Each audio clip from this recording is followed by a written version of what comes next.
Hello everyone and welcome back to Football Manager 2018 and the second part of this ongoing series where we take a look at what would happen if former teams had all of the players or the best players that they'd sold over the last 10 years back in their squad.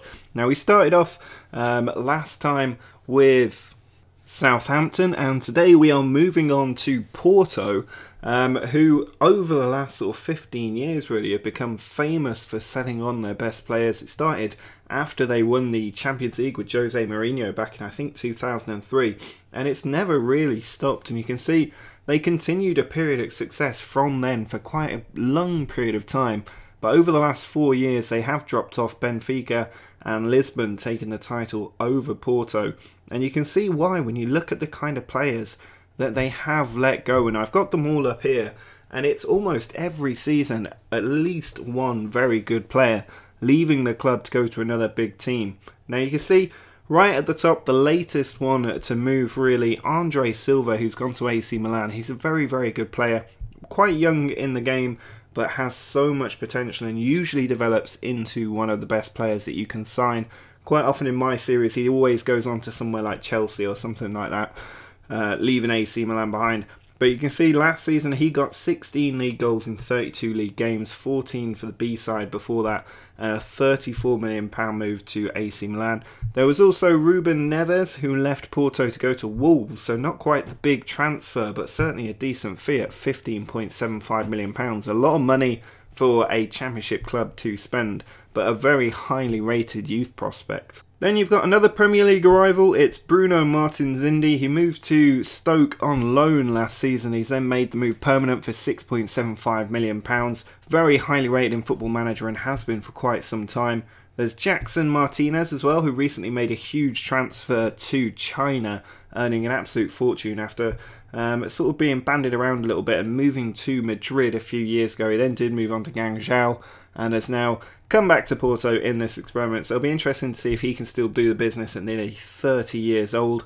There's also Danilo, which I didn't realise at the time, but before moving on to Real Madrid, he was also at Porto, a big transfer out to Madrid, but not getting a lot of game time before moving to Manchester City in another reasonably large transfer fee. In the same season that they sold Danilo, they also sold their left back, so both sides being sold, with Alexandro, another really highly rated young player who was there for quite some time, but actually went for very cheap in the end, just 18.75 million, when a lot of people have known how good he is for quite some time, and he's very highly rated by Juventus as well.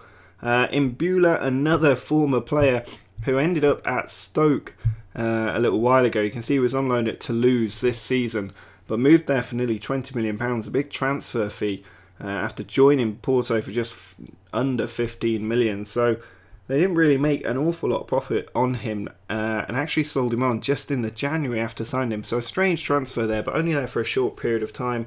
There's Quaresma, who I think a lot of people will probably remember, now 33 years old, been in Turkey for quite a long time, with spells at Inter and Chelsea in between. He was also at Barcelona for a season, which I didn't realise. And then you've got Mangala, who I think most people know at Man City now. He was a huge transfer at the time, £42 million. He's been out on loan at Valencia since then. I think he might have actually moved in the January transfer window as well. But he was a really highly rated defender in his time at Porto, and yet he's never quite reached those heights despite a £42 million transfer. And the season that he was sold, they also had Nicolas Mende on the books, I think. But Fernando, another Manchester City player, picked up from Porto, just 12 million before being shipped on to Galatasaray in Turkey. Then you've got Juan Iturbe, 24 years old, currently in Mexico on loan, before moving on to Porto here. He was at Roma for quite some time. I think that's where most people know him from, but before that he was actually on the books at FC Porto, having moved there from his home country. Then there's Nicolas Otamendi. He was at Valencia after moving for about £10 million, then a £30 million move onto Man City after just one season. He sort of established himself there now, but you can see that Porto really missing out on a large amount of money by letting him go possibly a little bit too soon. Then there's Steven Defour, another player I never realised was on the Porto books. He moved to Anderlecht for just £5 million before then going on to Burnley for £5 million. It was quite a big coup for Porto when they signed him, I think, because I remember that Manchester United under Ferguson were looking at it for quite some time while he was in Belgium, but he has gone back to Belgium before going to Burnley. And then there's James Rodriguez, a huge player who they let leave. They signed him for just £6 million, the original team to bring him in from South America, and then made a massive profit in selling him on to Monaco for £38 million. But they then made an even bigger profit because they signed him the season before the World Cup. He was absolutely sensational at the last World Cup, got a huge move to Real Madrid, and after struggling really to find his place in the team, he's now gone on to Bayern Munich. After James Rodriguez, there was João Moutinho, another player who moved on to Monaco. He's still there now. He was one of the big signings they made when they were took over by a billionaire, £21 million, and has become an absolute mainstay of the Monaco team. But I think he'll help out Porto being back in central midfield. Christian Atsu from my team Newcastle, he was also at Porto before moving on to Chelsea for £3.5 million. Did actually play a few games for them after impressing at Rio Ave, but since then he's been out on the loan system with Chelsea before finally moving to Manchester United, Newcastle United, not Manchester United, in the summer. Hulk was a huge player at Porto for a very long time. I think he spent 5 seasons at the club before a £44.5 million move to Zenit around the time that they thought they were going to be the next big spenders in world football. But then he moved on again, chasing that paycheck out to China in a £45 million transfer, where he's not really got that many goals for them, and even in the game, no goals in 10 league appearances, but he does have 11 in 19 overall. But he's made quite a lot of money, I would imagine, being at Zenit and then out at China. There's also Freddie Guanine, who's sort of a blast from the past. I don't think he's a huge player these days, but he was also out in China. I didn't even realise that he was at Porto. He was better known for his time at Inter Milan, played a lot of games there before moving out to China for another big paycheck. And then there's Radda Mal Falcao, another Monaco player, whole contingent of them. He was only there for a couple of seasons before moving to Atletico Madrid for £34.5 million, prolific goalscorer in both Portugal and Spain, and then since returning to Monaco after failed spells in the Premier League, he has definitely found his scoring boots once again. And then to finish it off, you've got 2 excellent central defenders. The first one, Pepe, well known to Real Madrid fans, spent a long time there, nearly a decade at the club, after moving for £20 million back in 2007-8 season. Signed for just £1.4 million from another small Portuguese club, Maritimo. I think he's well known to Jose Mourinho, but I'm not sure if that's just because of his time at Real Madrid or if there's that Portuguese link there as well. But finally, you've got Thiago Silva, who again, only at Porto for a very short amount of time, made his move from South America to Europe with Porto, like so many other players have, for just £1.7 million. But then AC Milan got an absolute steal in signing him for just £8 million, where he really made his name and got that huge move to PSG, where he's become one of the best defenders in world football. So that is the Porto squad. I mean, it's an incredibly impressive team once you put it all together. If you just sort them by position, I don't know if you can see the squad depth when it's like this. I don't think you actually can. But if you just look, their top goalkeeper, they've got Iker Casillas in there.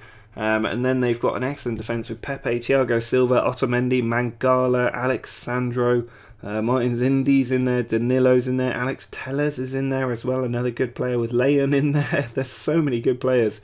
Then in midfield you've got Fernando, Defoe, Ruben Neves, Imbula's in there, Andre, a huge player in the game, Hector Herrera's pretty good as well, João Moutinho.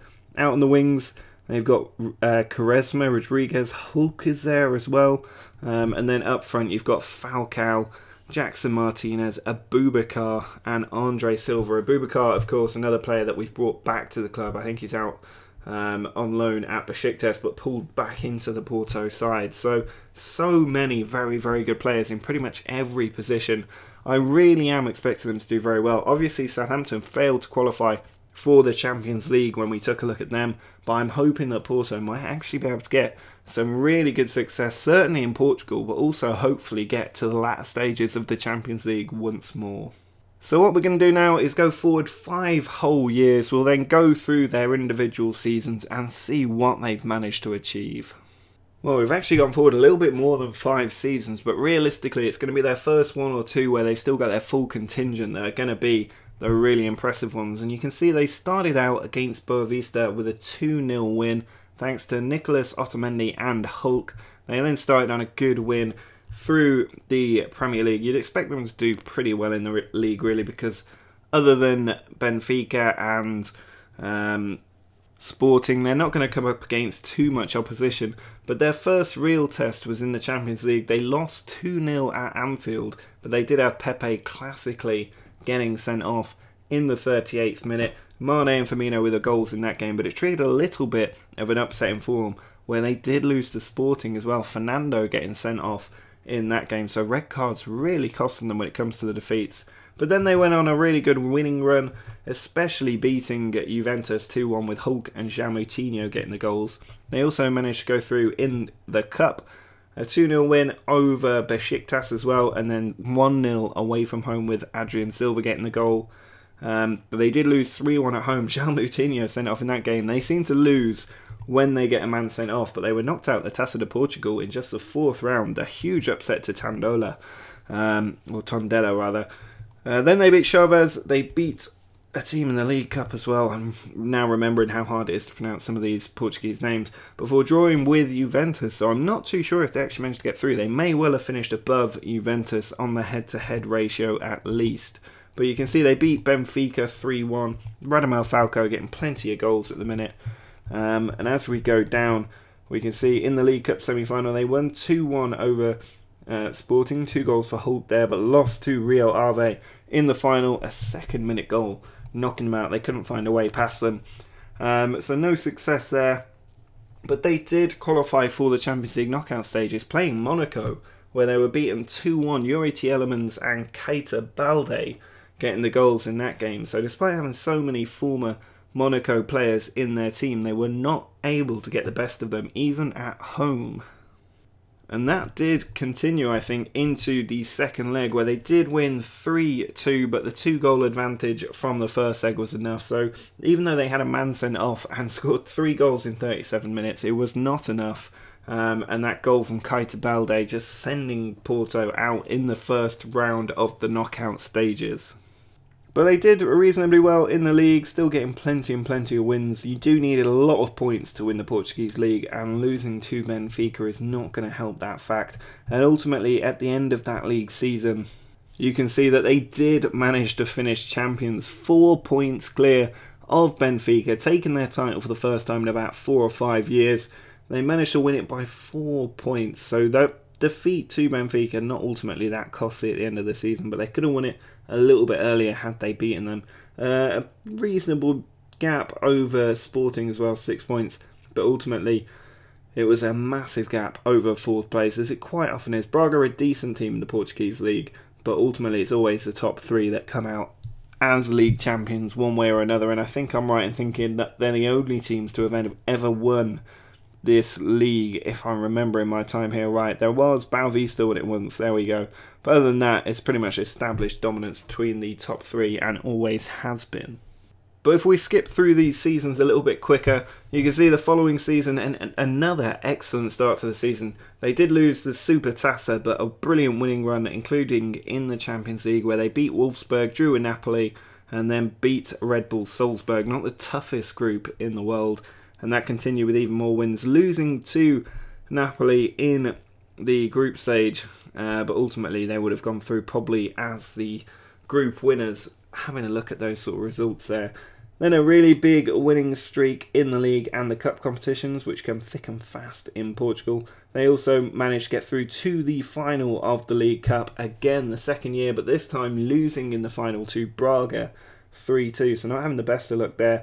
And in the Champions League, they were playing Juventus, who they did beat last season, but crushed 3-0 at home. That first leg at home for Porto, not doing them any favours. And in the return leg, they were also beaten 2-0. So a 5-0 aggregate defeat, not exactly what they wanted.